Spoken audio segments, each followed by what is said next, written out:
आज मैं आपको बीएमएस के बारे में डिटेल में बताने वाला हूँ कि बीएमएस क्या होता है, बीएमएस में एडमिशन कैसे मिलती है, इसका एलिजिबिलिटी क्राइटेरिया क्या क्या है और इसका सिलेबस क्या है और इसको करने के बाद फ्यूचर स्कोप क्या क्या है और अंत में बीएमएस करना ठीक रहेगा या नहीं।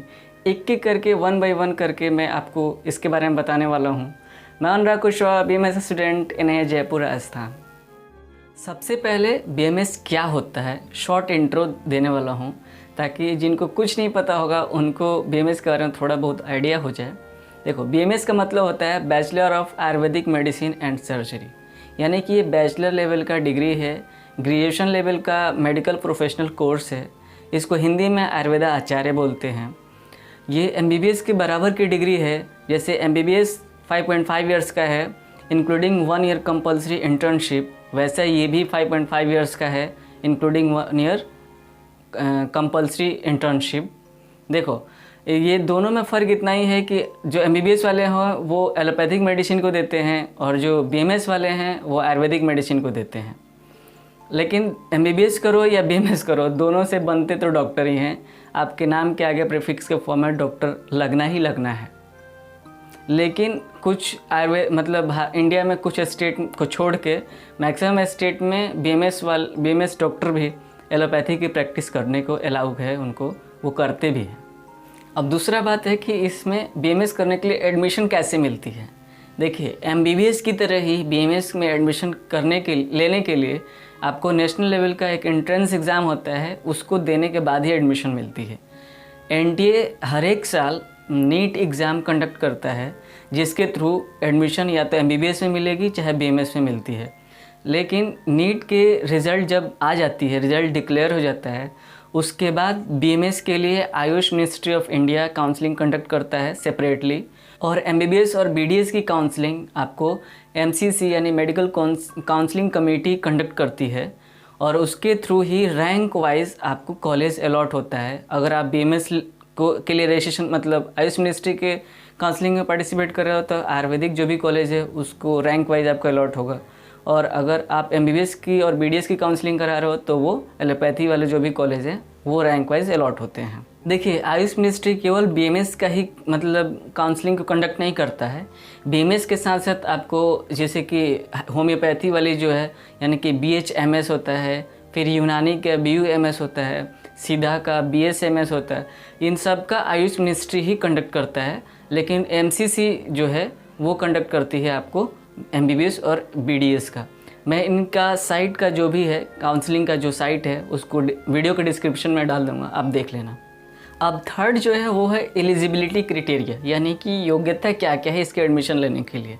देखिए, बीएमएस हो या एमबीबीएस हो चाहे बीडीएस हो या और भी जो भी कोर्स जो आपको बताया कि जैसे होम्योपैथी के लिए बीएचएमएस, बीयूएमएस या बीएसएमएस, इन सब के लिए एक जैसा ही क्राइटेरिया है। जो नीट एग्ज़ाम के लिए क्राइटेरिया है वही इनके लिए भी है। क्योंकि देखो, इन सब का एडमिशन कैसे मिलती है, नीट एग्ज़ाम के थ्रू मिलती है। यानी कि अगर आप नीट एग्ज़ाम दे पाते हो उसके लिए आप एलिजिबल हो तो इन कोर्स में एडमिशन के लिए भी आप एलिजिबल हो। और कुछ लोग आपको बोलते हुए दिखेंगे कि बीएमएस करने के लिए 10th में या 12th में संस्कृत की ज़रूरत पड़ती है, लेकिन ऐसा नहीं होता है। जो नीट का है वही इसका भी क्राइटेरिया है। ऐसा कोई कंपल्सरी नहीं है कि आपके 10th में संस्कृत होना ही चाहिए या 12th में संस्कृत होना ही चाहिए। नीट की एलिजिबिलिटी क्राइटेरिया है कि वो स्टूडेंट जो भी पार्टिसिपेट कर रहे हैं नीट एग्ज़ाम देने के लिए, उसका मिनिमम एज 17 ईयर होना चाहिए एग्ज़ाम देने के टाइम पे। वो जो 12th यानी इंटरमीडिएट करेगा वो फिज़िक्स, केमिस्ट्री, बायोलॉजी या बायोलॉजी की जगह पे कुछ लोगों का बायोटेक्नोलॉजी होता है वो होना चाहिए, और एडमिशन के टाइम में उसका 12th कंप्लीट होना चाहिए। ये रहा नीट की एलिजिबिलिटी क्राइटेरिया, या आप मानो तो बीएमएस, एमबीबीएस, बीएचएमएस एट्सेट्रा जो भी कोर्स हैं इनके लिए। अब बात करेंगे कि इसका सिलेबस कैसा है, सिलेबस क्या क्या है।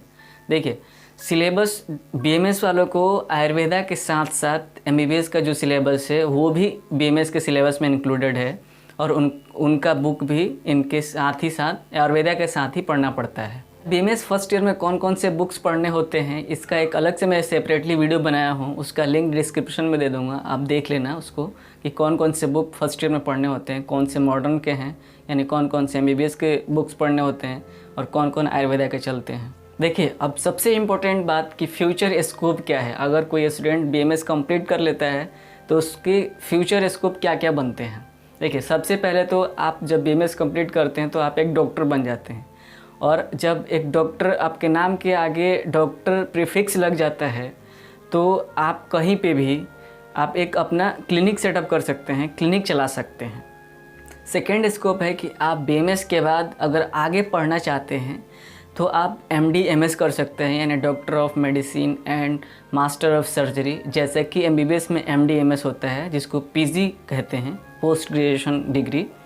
इसमें आप मतलब जब आप पीजी करेंगे तो 3 साल का ये एमडी एमएस होता है, और इसके दौरान आपको 50 से 60 हज़ार रुपये ये स्टाइपेंड दी जाती है कॉलेज में ही, आयुर्वेदिक कॉलेज का ये है ऐसा। थर्ड स्कोप है कि आप आयुर्वेदिक मेडिसिन का या आयुर्वेदिक प्रोडक्ट का आप बिजनेस कर सकते हैं, बिजनेस माइंडेड अगर आपको बिजनेस में उतरना हो तो। फोर्थ है कि आप मेडिकल ऑफिसर बन सकते हैं, यानी कि बीएमएस के बाद एंट्रेंस एग्ज़ाम गवर्नमेंट ऑर्गेनाइज करती है, और आप उस एग्ज़ाम में क्लियर करते हैं, मतलब दे करके क्लियरफाई करते हैं, तो आप गवर्नमेंट हॉस्पिटल जो भी होते हैं उसका मेडिकल ऑफिसर भी बन सकते हैं। फिफ्थ स्कोप है, जैसे कि मैं बताया कि ये बैचलर डिग्री है, यानी ग्रेजुएशन लेवल का डिग्री है, तो आप यूपीएससी के एग्ज़ाम, आप सब किसी को पता है, यूपीएससी के एग्ज़ाम दे करके आप आईएएस आईपीएस बन सकते हैं। ये भी आपके पास अपॉर्चुनिटी खुला हुआ है। देखिए, कोई भी आदमी अपनी ज़िंदगी में जैसा चाहे अपनी लाइफ को वैसा बना सकता है, उतना सफल बना सकता है। सफलता किसी डिग्री या स्पेसिफिक एजुकेशन के मोहताज नहीं है। आप जो चाहते हैं वो कर सकते हैं, लेकिन वो डिपेंड करता है उस आदमी पे जो उस मतलब आप क्या चाहते हो। लास्ट में कि बीएमएस करना चाहिए या नहीं करना चाहिए, ये करना ठीक होगा कि नहीं होगा। देखिए, मैं जैसे कि बताया कि बीएमएस एमबीबीएस के बराबर ही है। आपको इतना कुछ बीएमएस के बारे में बताने के बाद अगर आपको बीएमएस पे विश्वास हो तो आप इसको करिए। आपको बीएमएस करने के बाद निराशा नहीं होगा, निराश नहीं होंगे। लेकिन अगर आपको फिर भी विश्वास नहीं हो रहा है तो आप बेझिझक एमबीबीएस करिए, बीडीएस करिए, अदर जो भी ऑप्शंस हैं आपके लिए। आयुर्वेद का एक दुर्भाग्य ये भी है कि हमारे घरों में आयुर्वेद की जो भी कुछ औषधि क्या हैं कि हमारे घरों में मिल जाते हैं, तो हमें उसका इम्पोर्टेंस समझ में नहीं आता। हम क्या कह देते हैं उसको, घरेलू नुस्खा है।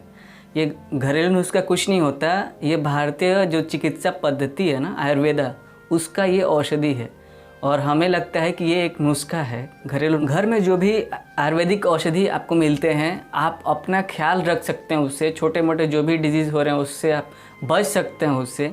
लेकिन मैक्सिमम जो औषधि है जो हमें देखने को नहीं मिलते हैं, जो बड़े बड़े डिजीज़ को क्योर करते हैं, उसके बारे में हमें नहीं पता है।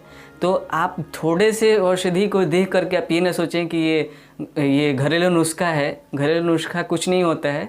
आपको मैक्सिमम चीज़ तो आपको पता ही नहीं है आयुर्वेद के बारे में, आयुर्वेद के मेडिसिन के बारे में। आयुर्वेद एक चिकित्सा पद्धति है जिसमें डिजीज़ को क्योर किया जाता है। इसका मजाक ना बनाएं।